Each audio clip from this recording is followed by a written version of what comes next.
You know, advances in digital technology come at such a clip these days that history feels like it's moving in fast forward. Can you believe it was only 20 years ago that the World Wide Web was invented? Well, to mark the anniversary, the European Organisation for Nuclear Research, CERN, is restoring the world's very first website, which was developed at its computing labs. We sent David Reed to Geneva to indulge in a spot of real digital nostalgia. You'll have heard of CERN before. It's here that the world's top physicists have been investigating the origins of the universe, colliding particles together in their Large Hadron Collider. It's research everyone wants in on. So 20 years ago, Tim Berners-Lee and his team developed something called the World Wide Web. It's all built around the Hypertext Transfer Protocol, HTTP to you and me, which links documents and web pages. Now CERN is restoring the world's first website, the centre of the Internet's Big Bang. The fact that he called it the World Wide Web, and he insisted on this, he obviously had some of the vision of what a transformation this could be. And they had this idea that it could be transformative, but at the same time, some of the documentation says, don't be disappointed when you come and see what it's like. It's just words on a screen. So there are these two ideas, both that it could be world-changing and that it's actually rather ordinary. Ordinary also is the corridor on which CERN's computer team makes retro feel. The corridor has now become hallowed ground. No one is entirely sure anymore exactly which office was Tim Berners-Lee's, but you can safely say that somewhere along this corridor the World Wide Web was born. So much for an open internet. Tim Berners-Lee's computer is currently held in a glass case at CERN. A scribbled note on the side warns against turning it off. It was, after all, the world's first web address, info.cern.ch. We're still at a time where you can go to Tim Berners-Lee's machine, it's called a Next computer, you can turn it on and it works. We don't actually know the password, I think Tim Berners-Lee does, but that's quite unique, that's not going to be around forever. So there's an aspect to the fact that we have physical artifacts that need to be preserved and properly looked after.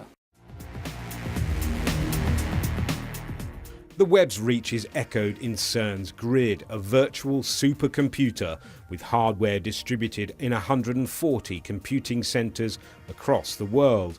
This Swiss computer centre is just having an extension built in Hungary. The Grid crunches a mass of data from the proton beams smashing together in the Large Hadron Collider. This approach to managing millions of billions of bytes of data is inspiring scientists in other disciplines, such as those researching human genomes.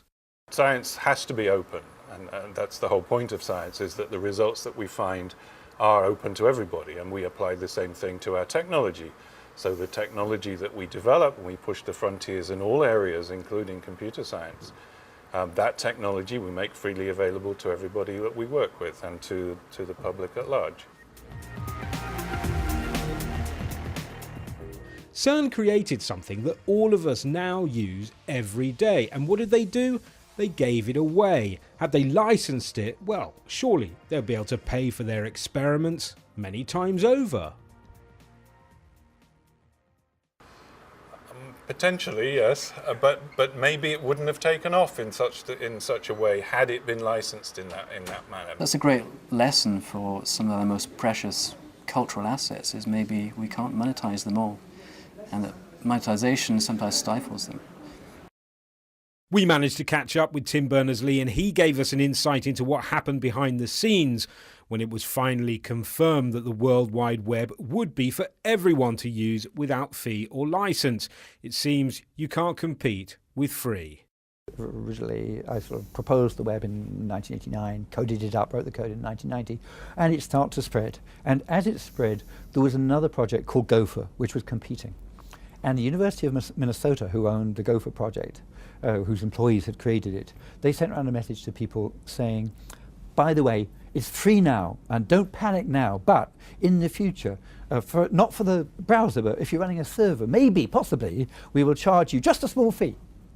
And everybody panicked. Everybody thought, wait a minute, but I'm not working for the University of Minnesota. I'm not contributing to some University of Minnesota project if this is a proprietary thing. So they came to me and said, Tim, what's the story with the World Wide Web?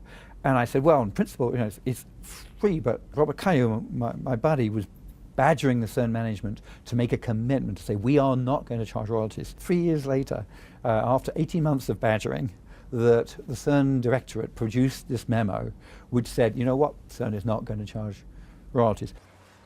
It's easy to lose sight of just how quickly the World Wide Web has grown and entered into all of our lives. It is a cultural artifact.